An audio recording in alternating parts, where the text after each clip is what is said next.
Bueno, ahora vamos a continuar con las entrevistas informales en la escena del delito, donde estas entrevistas no pueden equiparse mediante interrogatorio, sino que tiene que ver con respecto a una información útil en relación a los hechos.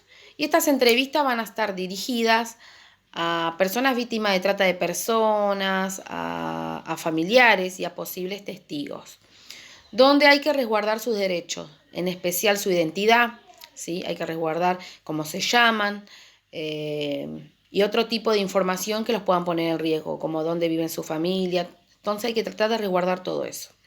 Bien, después vamos a tener el objeto de la entrevista, donde, bueno, tiene que ver con respecto al modelo de entrevista, ¿sí? En las circunstancias del tiempo, modo y lugar, ¿sí? De la comisión del delito. Cómo, cuándo, qué, quiénes, cómo, ¿sí? Entonces, cada provincia va a tener un protocolo, ¿sí? Un manual de protocolo con respecto al procedimiento a las víctimas de trata de personas, ¿sí? Donde, bueno, lo fundamental que debe tener es identificar el perfil de los posibles testigos. Además también que la víctima de trata de persona es un testigo esencial para la investigación. Eh, Otro de los aspectos que hay que crear un vínculo con el entrevistado y el entrevistador. También hay que delinear cierto formato en preguntas, ¿sí? Entonces hay que armar cierto formato en preguntas, ¿sí? Un cuestionario. Bien.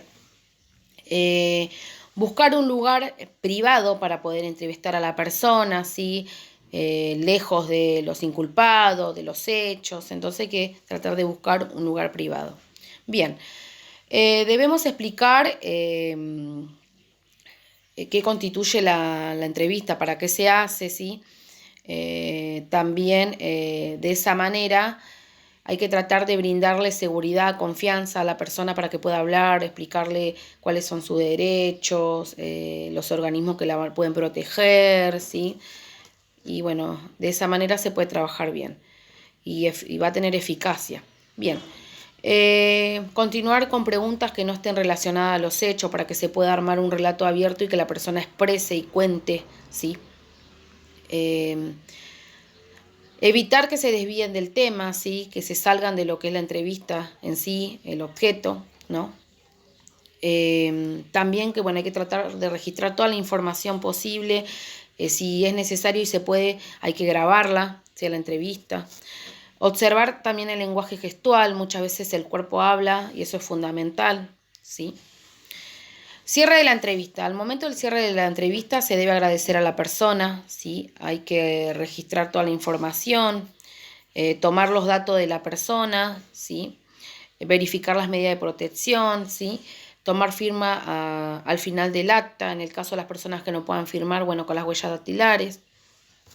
Bien, después vamos a tener el sistema de coordinación, donde la investigación inicial de los casos de trata de personas requiere un plan de acción de cooperación interinstitucional, intergerencial e internacional, ¿sí? Que involucra a todo tipo de actores competentes en determinadas áreas de intervención, ¿sí?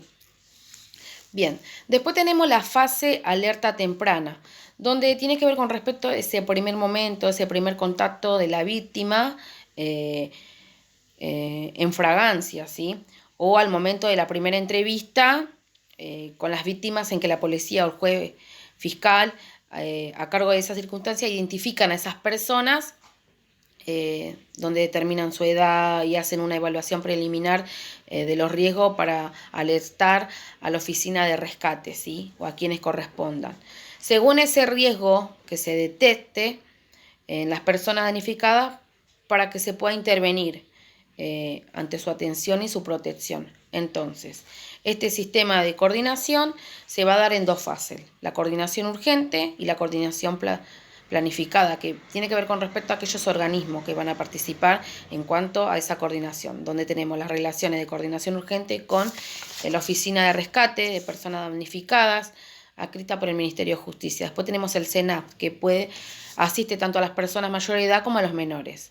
La Oficina de Migración y Ministerios Públicos, la organización de la sociedad civil que tenga experiencia en el tema, ¿sí? Y en la atención de las víctimas de trata de personas. Después tenemos la coordinación planificada. Bueno, Oficina de Personas Planificada de Rescate de Personas, el CENAF, la Secretaría de los Derechos Humanos Provinciales y el Ministerio de Desarrollo Social y Provincial. Ministerio de Públicos y Provinciales y Juzgados Federales cuando tengan competencia de actuar. Las autoridades de migración para efectos de coordinar las repatriaciones. Oficina de Migración, Ministerios Públicos, el CENAF, las organizaciones de la sociedad civil, ¿sí? Autoridades centrales de países involucrados para gestionar la prueba en el extranjero, ¿sí? Que bueno, eso tiene que ver con respecto a que va a estar conforme al tratado internacional vigente, el de la Convención de Palermo. Y BERRET, que tiene que ver con respecto para la cooperación e intercambio informal de información de los pares.